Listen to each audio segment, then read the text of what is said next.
Anggota DPRD, beberapa anggota DPRD, dan Ketua DPRD, Pak Syafrial Kani melakukan sidak karena ada informasi dan kita lihat sendiri dari masyarakat. Karena secara kasat mata Bung David, proyek yang dilaksanakan 2021 selesainya akhir Desember dan Januari bisa dimanfaatkan.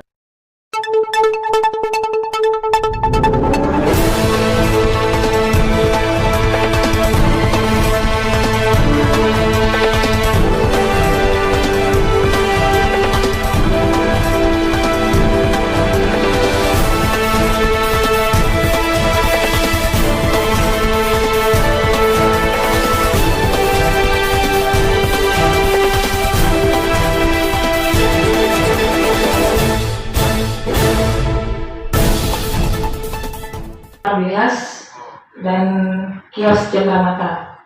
Kios? Cendramata. Nah, terus? Komisi 3, DPRD Kota Padang menggelar sidang dengar pendapat dengan beberapa OPD, diantaranya Dinas PUPR, Dinas Perumahan dan Pemukiman, serta Dinas Pariwisata. DPRD Kota Padang melakukan evaluasi terhadap pelaksanaan pembangunan selama tahun 2021 lalu.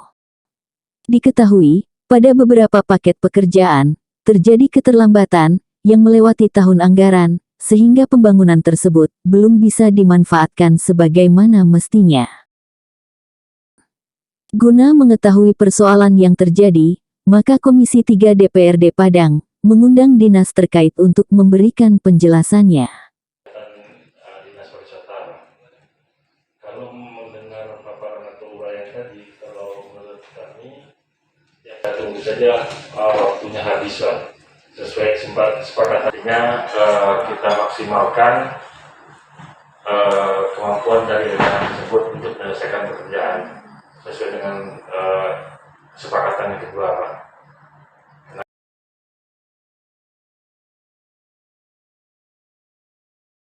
Bersama ini hadir kekanda kita, yaitu Bapak Herman Musim yang akrab dipanggil dengan Daai, Komisi 3 di DPRD Kota Padang. Daai ya. Kebetulan tadi barusan sudah dilaksanakan rapat hearing terkait dengan pembangunan yang ada di Kota Padang. Terkait hal itu kita ingin tahu, Daai, sejauh mana mungkin Pak evaluasi atau monitoring yang telah dilakukan oleh DPRD Kota Padang, terutama Komisi 3. Terima kasih Bung David. Jadi hari ini adalah dengar pendapat, sharing informasi lah terkait dengan pembangunan di salah satu destinasi wisata Kota Padang, yaitu pembangunan kios untuk jual cenderamata, pembangunan amphitheater, pembangunan toilet dan kamar bilas yang ada di Pantai Raih Manis. Minggu kemarin anggota DPRD, beberapa anggota DPRD, dan Ketua DPRD, Pak Syafrial Kani melakukan sidak karena ada informasi dan kita lihat sendiri dari masyarakat. Karena secara kasat mata Bung David, proyek yang dilaksanakan 2021 selesainya akhir Desember dan Januari bisa dimanfaatkan. Ternyata tidak bisa dimanfaatkan 3 item tersebut. Nah, itu yang dikaji lebih mendalam oleh anggota DPRD. Kenapa? Informasinya begini dan segala macamnya. Dinas terkait, ada Kepala Dakim, PUPR, dan Dinas Pariwisata dan jajaran, karena objeknya berada di Dinas Pariwisata. Nah, ada 3 item. Jadi, pembangunan amphitheater yang ada secara fisik telah selesai 100%, akan tetapi belum dilaksanakan keuangannya 100%. Nah, berarti bisa dimanfaatkan. Terus masalah toilet dan kamar bilas, ada beberapa item di pekerjaan tersebut yang telah diredesain, di amandemen pekerjaannya. Yang ini dikurangkan, yang ini dimunculkan, yang ini dikurangkan munculan.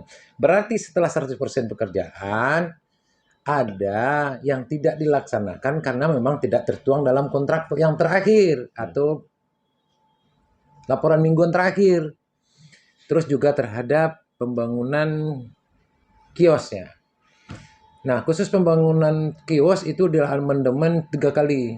Nah, Ada berarti ya hanya fisik keuangannya baru terrealisasi baru 55%. Berarti dia kena denda. Nah, perpanjangan 2 kali. Kalau yang kios perpanjangan 1 kali. Jadi apa yang kita temukan, DPRD berharap setelah perpanjangan yang kita diberikan oleh PPK bisa tercapai 100% agar outcome-nya terpenuhi, tercapai, target tercapai, artinya bisa dimanfaatkan di tengah-tengah masyarakat. Memang kami banyak menyadari gitu loh. Kondisi terakhir sekarang, pihak ketiga sebagai leading sektornya bagian pembangunan WLP, itu banyak tender-tender melaksanaan pekerjaannya turunnya luar biasa sampai 28 sampai 30%. Yang terendah, dan itu dimenangkan.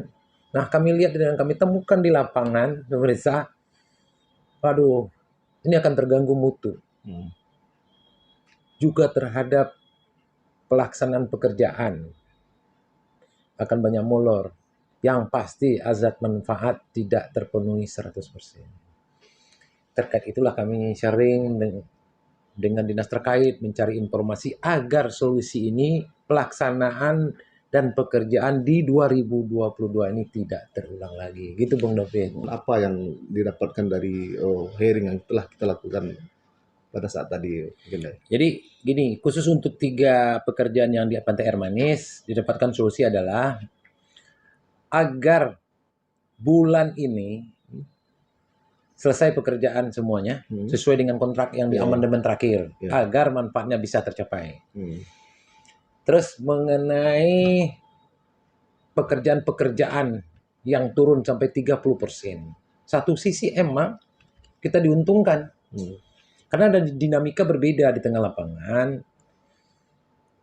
Ada informasi karena berani di 30% karena HPS terlalu tinggi. Nah, itu sempat kita bahas tadi ya. Sempat kita bahas. Nah, itu diberikan argumentasi tidak selalu karena HPS itu ditentukan, udah ada kesepakatan dan segala macam revolusinya ada gitu dah. Nah, kita kan terganggu dan sangat takut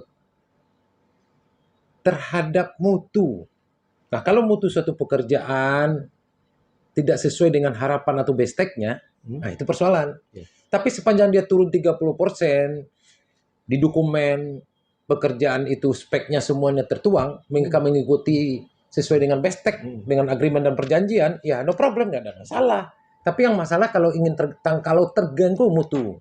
Terganggu mutu berarti usia suatu beton, usia suatu proyek atau pekerjaan atau infrastruktur pasti akan umur pendek. Tadinya kita asumsi 20 tahun, 30 tahun menjadi 5 tahun.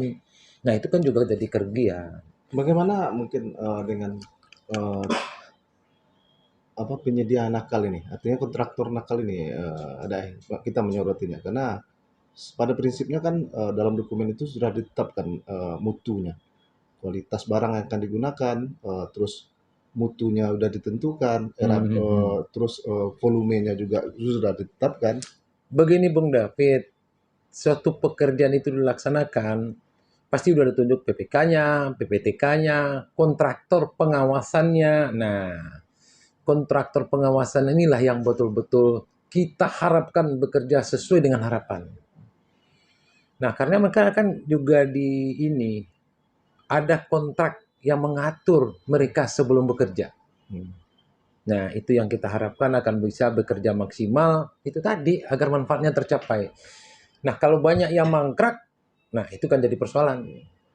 Kalau saya sebagai pengawasan di DPRD, yang paling penting adalah alokasi anggaran, tepat waktu pekerjaannya, outcome tercapai. Nah, sepanjang yang detail itu dapat informasi akan kita tindak lanjuti. Tapi yang tidak detail itu kan dilaksanakan oleh kontraktor atau PPPK atau PPTK, PPK-nya, dan kontraktor pengawasan yang paling berperan dalam suksesi satu pekerjaan agar pekerjaan sesuai dengan waktu yang ditetapkan, azas manfaatnya tercapai, outcome-nya terpenuhi gitu.